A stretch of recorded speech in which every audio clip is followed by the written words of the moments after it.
This is Mr. Hine, Head of Maths. A question he often gets asked, what is your favourite piece of mathematics?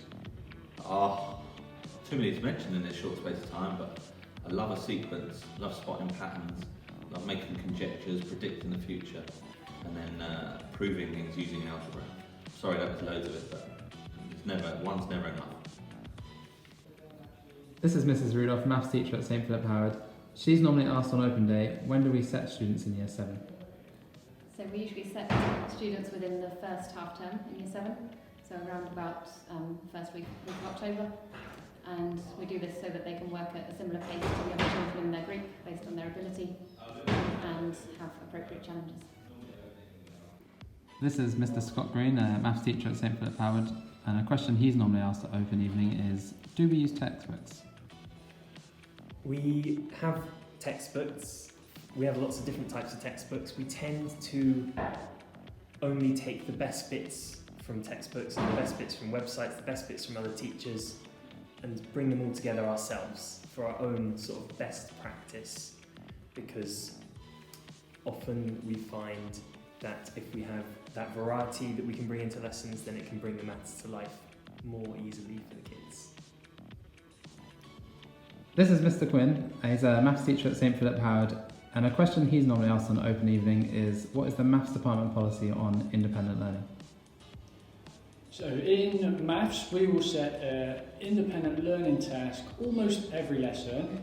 A very small quiz, often just 1 or 2 questions, just to get the students to reconsider what they were discovering and exploring in the lesson, and to hopefully improve the retention of any knowledge. When appropriate, we'll set a written piece, if that's once a week on top of that, just when appropriate. And we encourage students to be always using a paper and pen. Often these tasks are online, but we will be checking that there's been some workings in their book somewhere. This is Mr. Hancock, a member of the Maths department. The question he often gets asked is, what allowances do you make for the more able students? Once a year we partake in the Junior Maths Challenge, which is run by the UKMT. It's a different way that problems are asked to the students to test their logical skills. We also have embedded rich problem-solving tasks into the curriculum, which will be delivered alongside the normal content every couple of weeks to ensure they're thinking in a different way in problem-solving. Hi there, welcome to the Maths department. Really pleased to be able to sort of share some of what we do in Maths at SPH. There's our lovely corridor full of 7 bespoke classrooms full of interactive whiteboards and Cuisenaire rods and multi-link cubes and everything you need to become proficient at mathematics. I don't know if you can see that, but in the background there we've got all of maths, our whole curriculum. There's 1,600 unique ideas there, which sounds quite daunting, but when you see it's a web of ideas where each one connects to another, and so that you can break maths up into little bite-sized chunks and then assimilate it into your schema and really be able to become these independent problem solvers that we aspire to create here. First thing to say is maths is for everyone. We firmly believe everyone can achieve in mathematics. We remove barriers such as different schemes of work. Everyone is on the pathway to higher maths up till the end of year 10. So we follow a mastery, teaching for mastery approach to mathematics, and you are not born a mathematician. There is nothing a little bit of hard work and a bit of support that won't turn you into that mathematician that we aspire for you to be.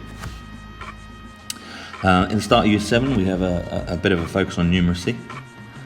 So things that happen in classroom are numeracy ninjas, which are weekly little skills checks that you get timed for 5 minutes. You have a go at these questions, and over a course of 3 weeks you cover approximately 40 different skills, and we persevere with those. It's quite a nice way to start lesson year 7 as they get competitive with it, and once they become proficient, let's say they average over 25 marks out of their 30, then we move on from those things. We also invest in times table rock stars, and whilst it's not the be all and end all of mathematics, times tables do filter into more areas of maths than any other. so they become the basis. And if you know your times tables, then you can really focus on the problem solving element within mathematics. You can work with your eyes wide open. Our curriculum is based around a teaching and mastery approach, which I mentioned there, and there's some of the key ideas within it. So we definitely try to make things visual and try to link the different areas of maths together using some of the techniques there. Some of those we've learned from different countries, but also best practice in this country, and we're part of a wider community in maths hubs. So all the best practitioners from around the country or the area we work together with to try and move forward the teaching of maths, make it as easy as possible for those guys to pick up the ideas. As a member of SPH, you will have access from day one to the whole of our maths scheme of work. You'll see all the units there. You can track the lessons that your children are studying, and there's loads of support online for them. You can find example questions, tutorial videos, test yourself quizzes. So we do ask that you support us and you support your child where you can. Don't be fearful that they might do it in a different way. That is not a problem. We work hard to explore different ways to solve the same problems and try and work out the structure of the mathematics, see why these different things all work together. There's definitely different ways to get mathematical ideas across. So in terms of variety, we make sure we always start where possible with teaching ideas in this concrete pictorial, and then moving on to the abstract approach, which may have been missing from certain schooling. I know in my day in the 80s we went straight to the abstract, and you were asked to follow rules without necessarily knowing why they work. We'd very much focus on the whys.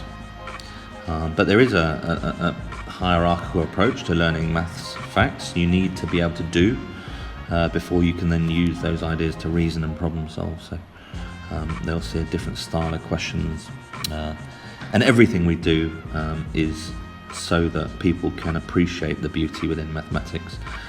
There's a fountain, those jets of water, they fall to the earth in a quadratic curve, a parabolic curve. The earth was designed by a mathematician. You can see there the Giant's Causeway with all their hexagons, and you can see that throughout all of the nature, really. And then there's this is a nod to Fibonacci and his sequence, which again you'll see in plants, you'll see in animals, you'll see in Greek architecture. So it's just to know that maths is not, it is challenging in some respects, but actually it's just a way of communicating the world in which we live. And once you look beyond the basics, you can really appreciate the wider impact of mathematics and the beauty within it. So I hope that's answered lots of your questions, but I know some of our members of our team have done lots of these open evenings and wanted to answer a few more for you, so you look forward to hearing from them soon. Hope you have a great evening, and if you've got any questions, please don't hesitate to get in touch. My name is Matthew Hine, the head of maths, mhine@spHcs.co.uk. Have a great one. Thanks, bye.